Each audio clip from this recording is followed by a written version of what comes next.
तो पहले हम देख लेते हैं self blast oil circuit breaker, also known as self generated pressure oil circuit breaker, produced gases confinement in insulating rigid pressure chamber। ये सारी चीज़ें आपने खुद पढ़नी है, मैं यहाँ पे आ जाता हूँ आपके पास। ये बेटा आपके पास फिक्स, ये एक चैम्बर है, ठीक हो गया।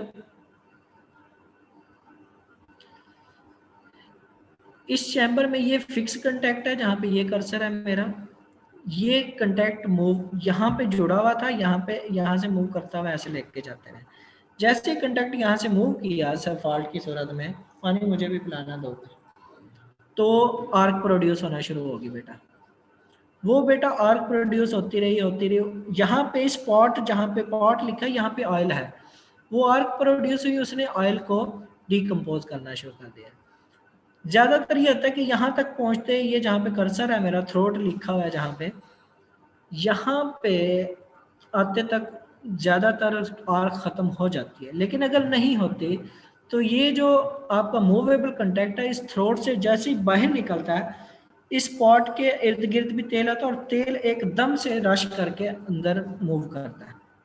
जिस तरह आप किसी टैंकी की टुंडी तोड़ दें या उसका जो वो बंद था, उससे जैसे ही एक दफ़ा से कोई चीज़ ऐसे बाहर निकले, एकदम से चीज़ें या एकदम से लिक्विड अंदर की तरफ मूव करेगा, वो एक क्या करेगा, वो मूव करेगा, एक ब्लास्ट करेगा और यहाँ पे जो आर्क होगी उसे वो डिस्टर्ब करके ख़त्म कर देगा।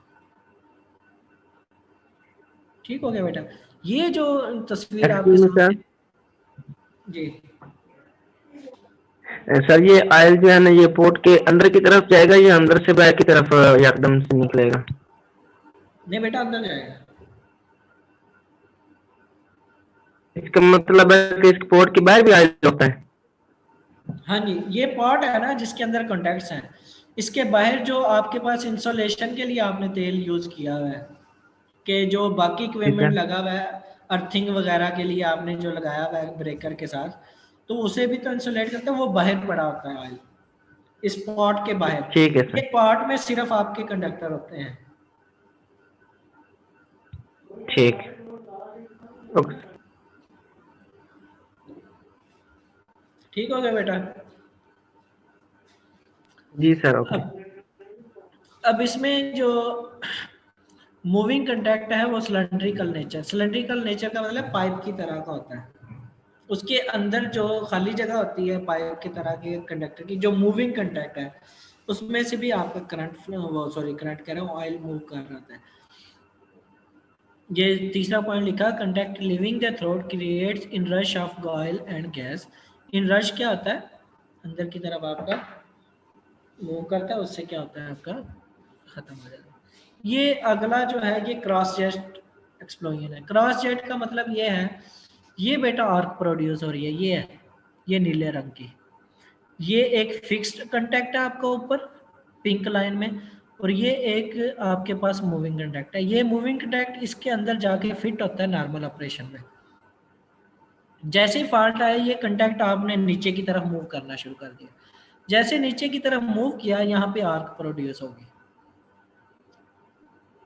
ठीक है, अब ये आर्क जब प्रोड्यूस हुई, इस आर्क ने क्या किया, यहाँ पे डिकम्पोज किया ऑयल को, और ये देख रहे हैं एक तीर ऐसे ऊपर से इस तरह से आ रहा है, यहाँ से गैस और ऑयल इधर को मूव करना शुरू कर दिया।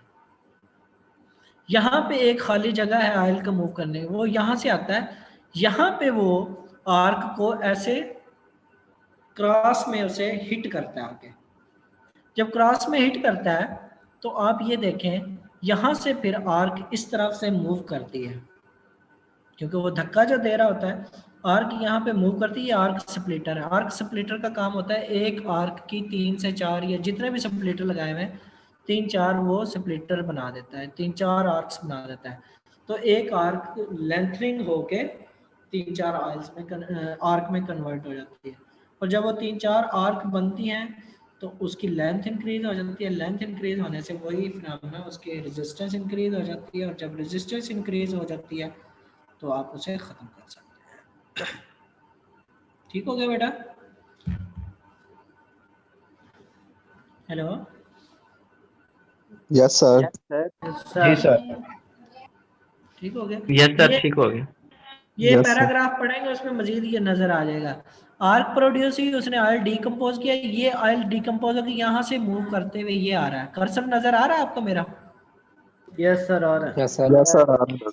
यहाँ पे आया, यहाँ से ये तेल इस सुराख से मूव करते यहाँ आ गया, यहाँ पे आके उसने नीचे से आर्क को हिट किया और आर्क को धकेल के यहाँ पे ले आया इस तरफ। जब वो इधर धकेलेगा तो कांटेक्ट के दरमियान से आर्क खत्म हो जाएगी। जैसे ही कांटेक्ट के दरमियान से आर्क एक दफ़ा ख़त्म हो, दोबारा से फिर वो बड़ी मुश्किल हो जाती है। तीसरी जो है सेल्फ कंपनसेटेड एक्सप्लोजन। अब जो ये वाला है बेटा प्लेन, ये लो लेवल ऑफ वोल्टेजेस के लिए है। क्रॉस जेट जो है ये हैवी किस्म के फॉल्ट्स के लिए है। फिर इन दोनों का एक कम्बिनेशन बनाया गया, वो ये है सेल्फ कंपनसेटेड। अगर तो बेटा आपके पास फॉल्ट करंट लो लेवल का है, ये कंटैक्ट मूविंग कंटैक्ट है, ये यहाँ पे कनेक्ट होगा, मूव करता जाएगा। जिस तरह पॉट में पहले में आप मूव करता रहा, वो गैस बनी, वो रश हुआ, उससे आपके पास क्या हुआ, आपके एक मिनट बेटा,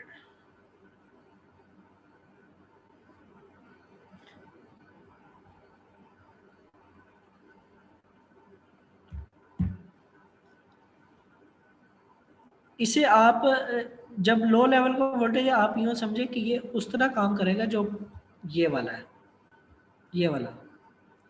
और जब हाई लेवल आ जाएगा तो ये वाला जो काम है, ये एसी सप्लिटर्स, यहाँ पे ये एसी सप्लिटर्स का काम हो जाएगा। क्योंकि जब हाई लेवल ऑफ वो आएगा आपके पास, फिर आपको बड़ी तेज़ी से ऑपरेशन करना होता है। लो लेवल ऑफ वोल्टेज पे आपको ज़्यादा दूर तक लेके जाने पड़ेंगे कंटेक्ट, तो इट्स ओके। लेकिन हाई लेवल में आपके ज़्यादा दूर तक नहीं होगा, वो पहले ही इतनी आर्क हैवी किस्म की प्रोड्यूस करेगा कि उससे जो ऑयल डिकम्पोज होगा, जो उसके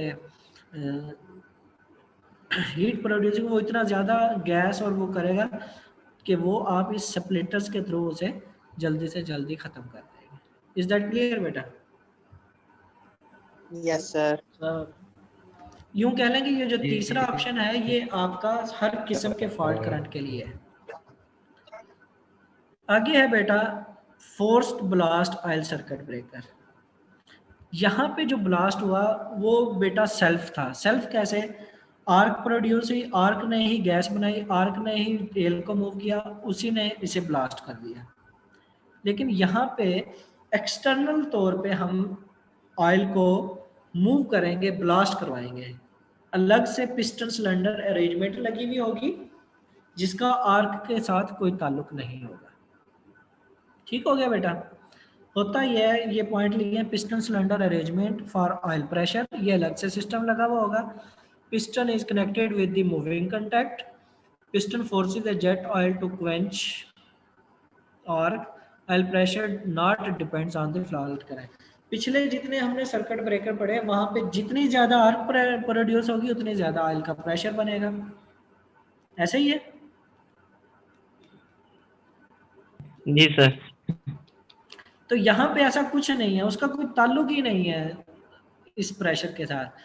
जैसे ही फॉल्ट आया, मूविंग कंटैक्ट मूव हुआ, मूविंग कंटैक्ट ने पिस्टन को पुश किया। पिस्टन आगे एक सिलेंडर में होता है, वहां से वो प्रेशर बना के ऑयल को धक्का देता है और वो आर्क को जाके ब्लास्ट कर देता है। ठीक हो गया बेटा कि नहीं आई समझ? जी जी सर, आगे। मतलब यहाँ पे ये जो आर्क है, इसको यहाँ पे वो अलग से, यहाँ पे कहीं पे एक अलग से हमारे पास सिस्टम लगा हुआ है जो कि ऑयल को पुश करवाएगा और यहाँ पे वो उसे धकेल के काम वो वही करेगा जो सेल्फ ब्लास्टेड में है। लेकिन मसला ये है कि वो आर्क पे डिपेंड नहीं कर रहा होगा। अब आर्क इतनी प्रोड्यूस ही ना, वो इतना प्रेशर का ऑयल को में प्रेशर ही ना बना सके, तो आपकी आर्क नहीं ख़त्म होगी। तो हम क्या करते हैं, हम कहते हैं हम उस पर डिपेंड नहीं करेंगे, हम इंडिपेंडेंट सिस्टम लगाते हैं कि जैसे ही फॉल्ट आए उसे सिग्नल मिल जाए, वो पिस्टन अपने वो प्रेशर उसने पहले से बनाया हुआ होता है, वो प्रेशर के साथ धकेलता है, आर्क छोटी है बड़ी है वो उसे धकेल कर ख़त्म कर देता है। लेकिन क्योंकि आप जानते हैं कि वो सेपरेट सिस्टम होगा तो उस पर अखराजात और उसका साइज़ वो चीज़ें भी डिफरेंट होते जाएंगी, उसकी मेंटेनेंस भी बढ़ती जाएगी। लो ऑयल सर्किट ब्रेकर, ये आखिरी टॉपिक आज का आपका। काफी है काफी नहीं, आज के नहीं बेटा आखिरी 2 स्लाइडें रह गई। Bulk oil circuit breaker are mainly use oil for insulating live parts. मैंने आपको बताया बल्क में आप तेल बहुत ज़्यादा यूज़ करते हैं जो कि क्वेंचिंग भी कर रहा होता है मीडियम की आपकी, और साथ ही साथ आप उससे इंसुलेशन का काम भी लेते हैं। लेकिन लो सर्किट ब्रेकर में हम सिर्फ आर्क की क्वेंचिंग के लिए तो उसे यूज़ करते हैं, लेकिन आप उससे इंसुलेशन या इंसुलेटिंग प्रॉपर्टीज का काम नहीं होता। ठीक हो गया बेटा?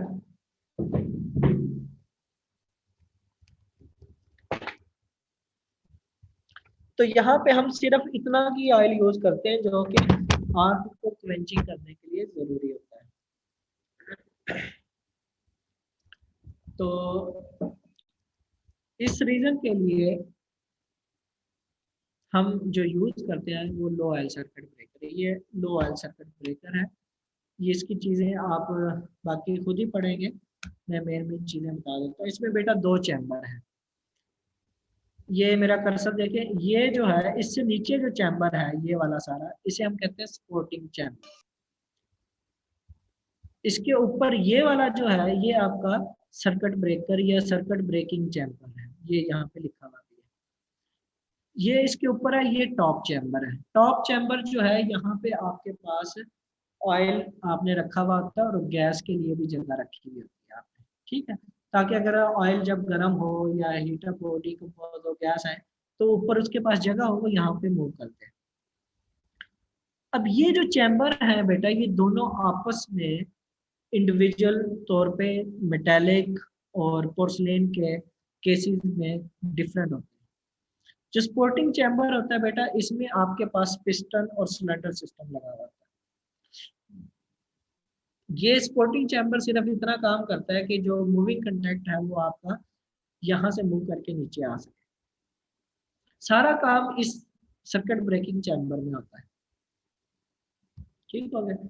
Circuit breaking chamber, it is a porcelain enclosure mounted on supporting chamber. It has following parts: upper and lower fixed contacts.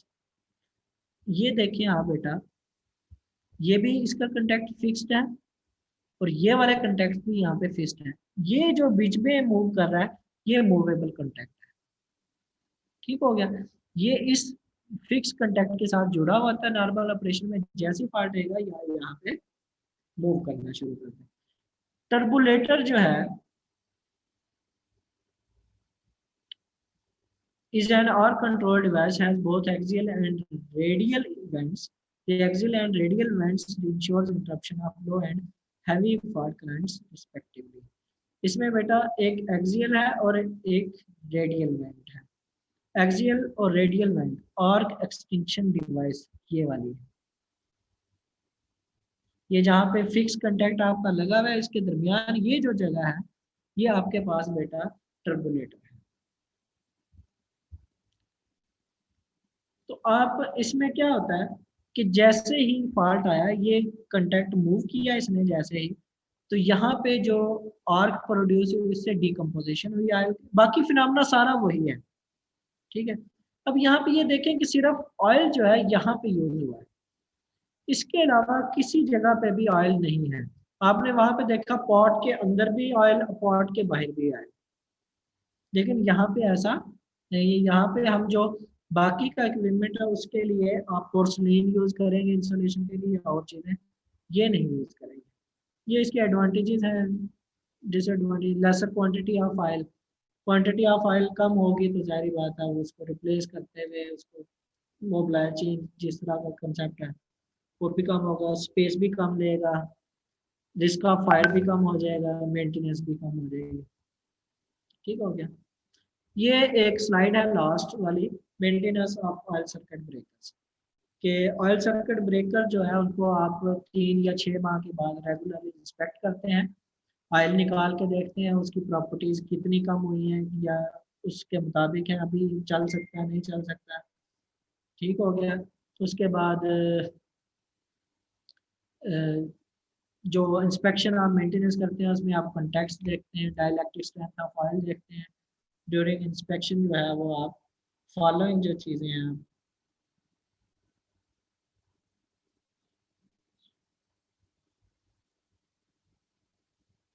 ठीक हो गया बेटा। ये पॉइंट्स हैं, ये आप कर लेंगे खुद ही। Yes sir. Yes sir. बेटा जब स्पार्किंग होती है ना कंटेक्ट्स पे, आप अक्सर सुनते होंगे जी वो मीटर नहीं सही, वोल्टेज नहीं सही आ रहा जी, कार्बन आ गया। ये चार्जर जब आप मोबाइल पे लगाते हैं तो कहते हैं जी कार्बन आ गया, वो साफ कर दें। तो वो क्योंकि यूज हो रहे हैं तो हीट की वजह से जो मेटल होती है वो कार्बनाइज्ड हो जाती है। तो कार्बन जल के वो आपके कंटेक्ट्स पे और कार्बन जो है वो इंसुलेट होता है। तो वो फिर जो प्रॉपर फ्लो होता है कंटेक्ट्स का वो नहीं हो पा रहा होता है इलेक्ट्रिकल एनर्जी का। तो आपने उसे बर्निंग की वजह से जो कार्बन उसके ऊपर आ जाता है उसे साफ कर लेते हैं। आपने डाइलेक्ट्रिक स्ट्रेंथ देखनी है ऑयल की, तो गुड स्ट्रेंथ के लिए क्या है कि 30 किलोवाट 1 मिनट के लिए वो ऑयल टेस्टिंग कप में 4 मिलीमीटर के गैप कंटेक्ट्स पे वो उसे स्टैंड कर सके। Check the insulation for possible damage, जो इंसुलेशन आपने अर्थिंग इक्विपमेंट से रखी हुई इक्विपमेंट की वो तो नहीं डैमेज है, उसे देख लें। Clean the surface and remove carbon deposits with a strong and dry fabric, ये रेगमार वगैरह से किसी इस तरह की चीज़ है। ऑयल लेवल चेक करें, कम तो नहीं हो गया, जल जल के ख़त्म तो नहीं हो गया। क्लोजिंग और ट्रिपिंग मैकेनिज्म को भी आपने चेक करना है, वो प्रॉपर मूव कर सकता है, उसमें कोई मसला तो नहीं है। तो इस तरह की चीज़ें आपने मेंटेनेंस में